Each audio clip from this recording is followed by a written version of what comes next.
France sets out an ambitious programme for its presidency of the European Union Council. Anti-apartheid campaigner Archbishop Desmond Tutu has been laid to rest in Cape Town after he died aged 90 last week. 440 rescued migrants are safely disembarked in Sicily after being picked up by German NGO ship Sea-Watch 3. New Year celebrations are held in capitals around the world despite COVID restrictions.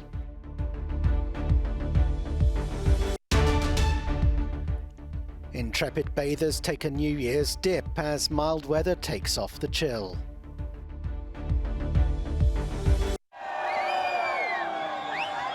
Monuments across Paris have been draped in the colours of the European Union to mark the beginning of the French presidency of the Council, causing protests from the far right after the tomb of the unknown soldier was draped in EU colours.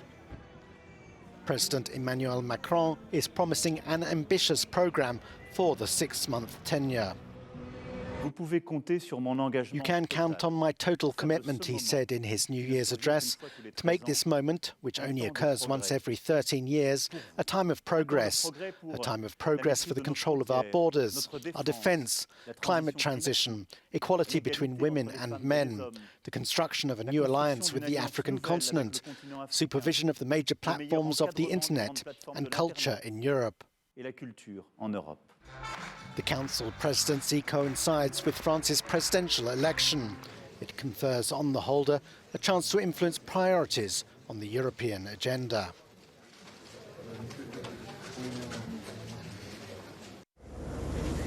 In South Africa, mourners have been attending the funeral service for Archbishop Desmond Tutu, who died on Boxing Day. His coffin was carried up the aisle by his grandchildren. The service was led by the Archbishop of Cape Town, Thabo Makgoba, and the Dean of St George's Cathedral, Michael Wieder. The famed anti-apartheid campaigner had requested a simple wooden coffin and a white carnation. Mourners included South Africa's President Cyril Ramaphosa. If Archbishop Desmond Tutu were here, he would have said, hey, why are you looking so glum? So unhappy. He would have wanted to elicit a smile, a laughter from amongst all of us. That was the type of person that he was. Tutu was 90 years old when he died last week. He'll be interred behind the pulpit of the cathedral where he'd preached for many years.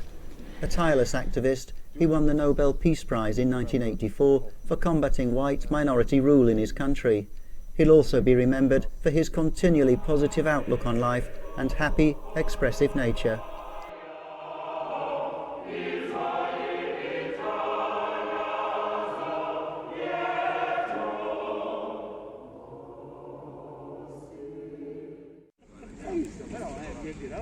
"440 rescued migrants have been safely disembarked in Sicily after being picked up from the Mediterranean by the German NGO ship Sea-Watch 3. Italian authorities gave the vessel permission to dock in the port of Pozzallo. In total, more than 67,000 migrants disembarked in Italy last year, an increase on 2020, but much lower than the peak of Mediterranean crossings in 2016. The UNHCR estimates that nearly 2,000 lost their lives in 2021, attempting to make the journey.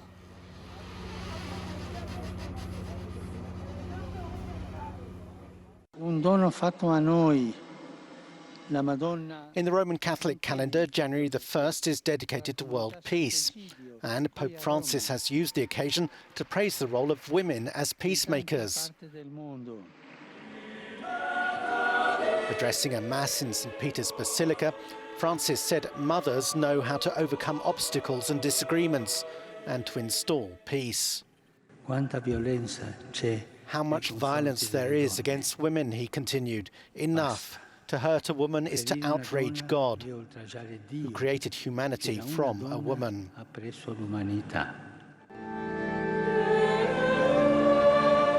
Tweeting before the Mass, the Pope said a more peaceful world starts from the hearts of individuals and relationships in the family, and from there builds all the way up to relationships between peoples and nations.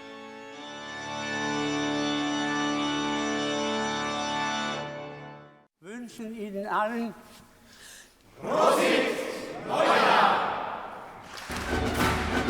a happy new year from Austria, as for the third time in his career, Daniel Barenboim was given the honour of conducting the Vienna Philharmonic's annual New Year's concert. Big Ben rang out in London for the first time since 2017. The famous clock tower over Britain's Houses of Parliament is undergoing extensive renovation work. The European flag illuminated the Eiffel Tower to celebrate France's presidency of the European Union. Large crowds flocked to the Champs-Élysées to see in the new year. Firework displays did go ahead in Madrid's Puerta del Sol, and around 7,000 people were happy for a rare opportunity to party.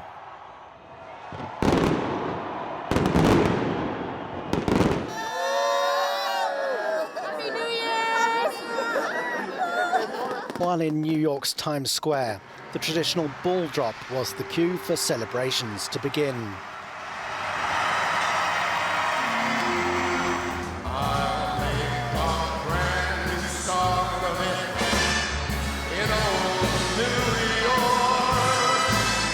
The event was cancelled last year, and its return was seen as a sign of hope. The COVID corner might have been turned.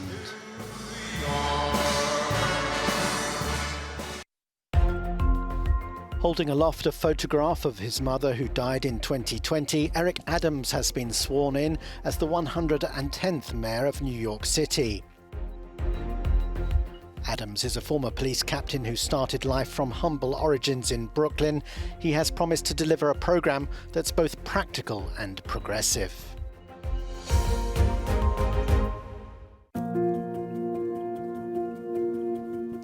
After being acclaimed at the Met in New York, the Guggenheim Museum Bilbao hosts Alice Neel in Spain until February.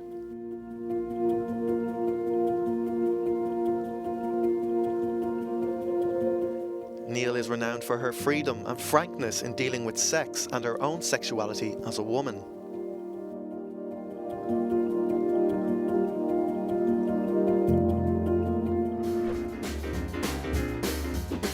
The Musée du Luxembourg in Paris pays tribute to one of the most mysterious photographers who ever lived. Vivian Maier worked as a nanny in New York all her life, spending her time photographing the world around her.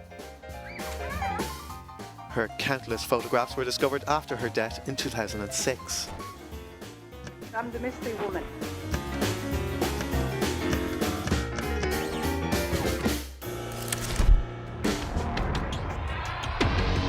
Zhao Fei's Supernova exhibition is rich, complex, technological, and visionary.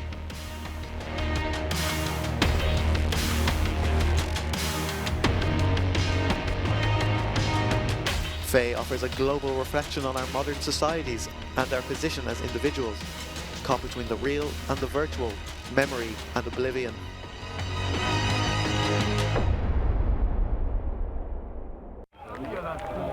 With courage worthy of the Romans, Italians have been celebrating New Year's Day by diving into the river Tiber. It's a tradition, and this is the 34th year in a row that 68-year-old Maurizio Palmuli has honoured it. "I hope we can get back to normal," he said afterwards. "It will take a bit of patience as I see it, because the pandemic is taking time, but I hope we can restart hugging the people we love and kissing them on the cheek."